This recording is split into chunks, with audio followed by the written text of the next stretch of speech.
good morning to the viewers and listeners of Suniye Tau. I have great pleasure in welcoming Mrs. Jane Naqvi, who is in Hobart, Tasmania, Australia right now. Very good morning and adab, Jane Bhabhi. Good morning, Kim. It's lovely to be here. Wonderful, thank you. Let me give a quick introduction of Jane Bhabhi. She's a very talented lady coming from a background of education. She has written books for students of up to primary and beyond. But she is a wife with a husband as a professional geologist. She's a mother of a number of children and a grandmother now.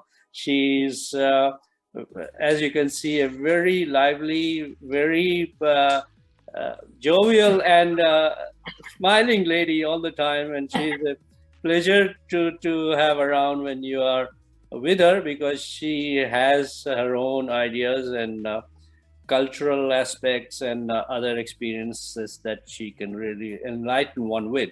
So I once again welcome you, Bhabhi. Would you like to say a few words to the viewers and listeners? Yes, I would.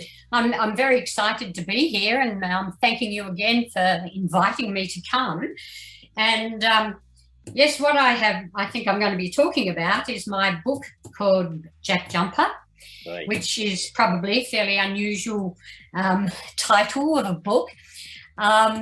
And then I'll, explain some more things about it, about why I did it and how I did it and so on. All right. So let me just introduce that,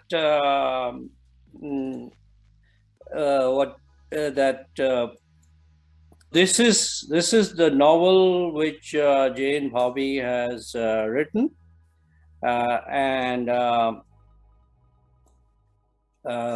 We can see it's about an animal who looks a bit like an ant, and it's a novel. That's because it is an ant. There you go. Well, I wasn't sure. I'm no zoologist, so I have no clue of what species and all that it belongs to. But I'm sure. If we, I can enlighten you. Yeah, right. So you jumped up on that one, which is good. So this is the subject of this morning now, and so we let you start with my first question. This is your first novel, and why JackJumper? I mean, all of a sudden, an animal.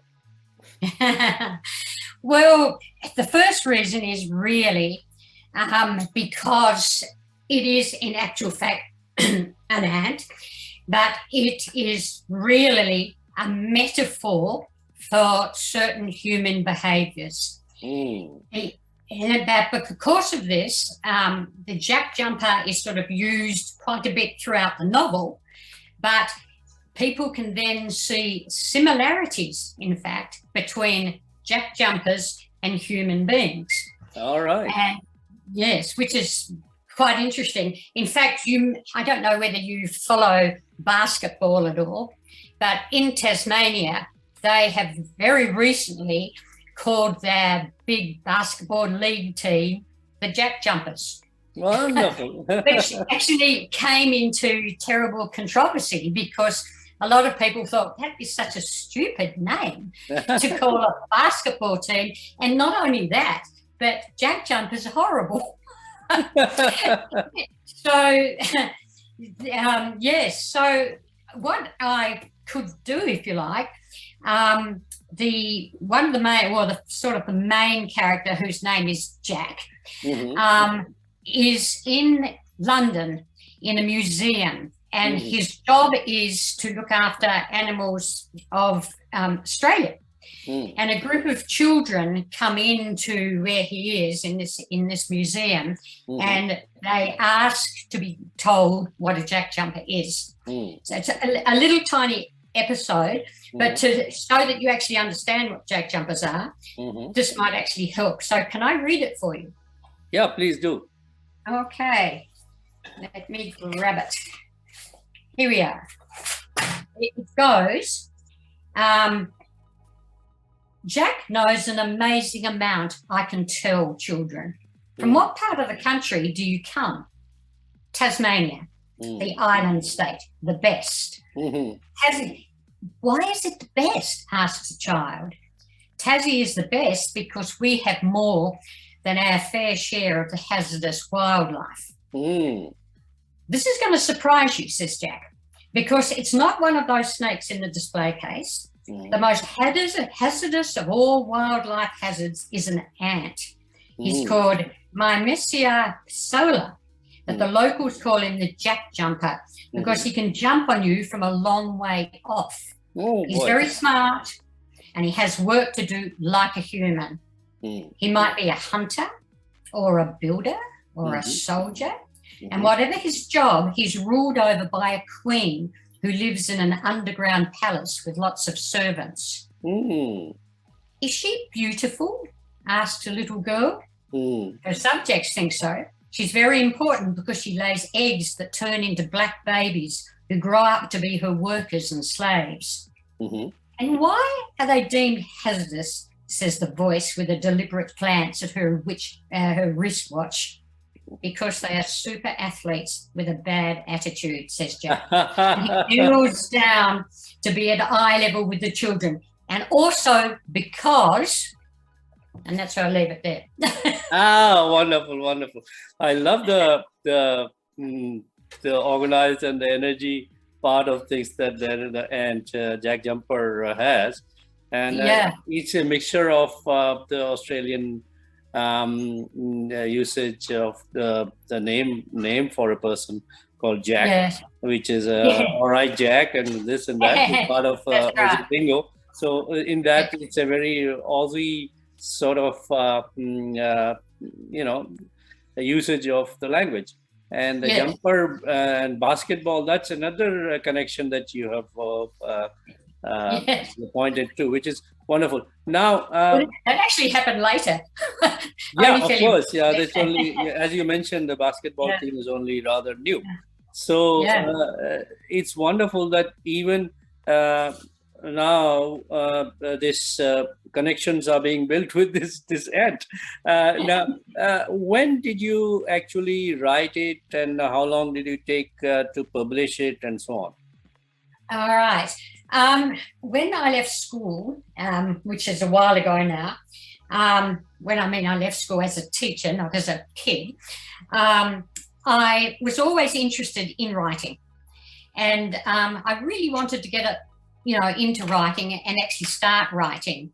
However, I didn't do that immediately because I spent many years with travels. I traveled over to meet my daughters and my son, who were all overseas at the time. And then I also went to India for quite a long period of time and several times. And then the other thing I did, I used to meet up with friends and we'd do bushwalking in Europe, all sorts of different places. And so all that took a lot of time. However, at night time, I would sit down and I'd write sort of sketches, as in writing about people and what they did and what they seemed and whatnot. And I used this eventually when I came home and started to settle down for a couple of years. I started to put their characters together as a story. And so I cut out parts of it because I kept the Indian part and I kept the Australian part. And then I basically stopped pretty well all the other things. And I started to link this story from ideas that I picked up both in India and in Australia. And I wanted to contrast the differences in culture between what's happening in India, what's happening in Australia, but still given that very much at the core, people are the same. Wonderful. So that's how it began, really. So what And was it the took a period? long time in the end. Yeah, so it Because, must have been a few years. oh, there were a few years. And I mean, the whole story actually goes from when Mahatma Gandhi actually was assassinated up to then 2000. So it goes through the lives of people who are living in these houses that you're going to show in this period of time. So it moves between, and it goes backwards and forwards as people build their lives, get to know each other, and then what happens. And it is a mystery because Jack, as a main character, does something that's wrong, very wrong, and he has to go through various ways to actually punish himself for doing this. All right, so that's a mystery we'll keep for the readers. Yeah, absolutely. Amongst No the spoilers. viewers. No spoilers. Yeah, right. So let me quickly give the screen.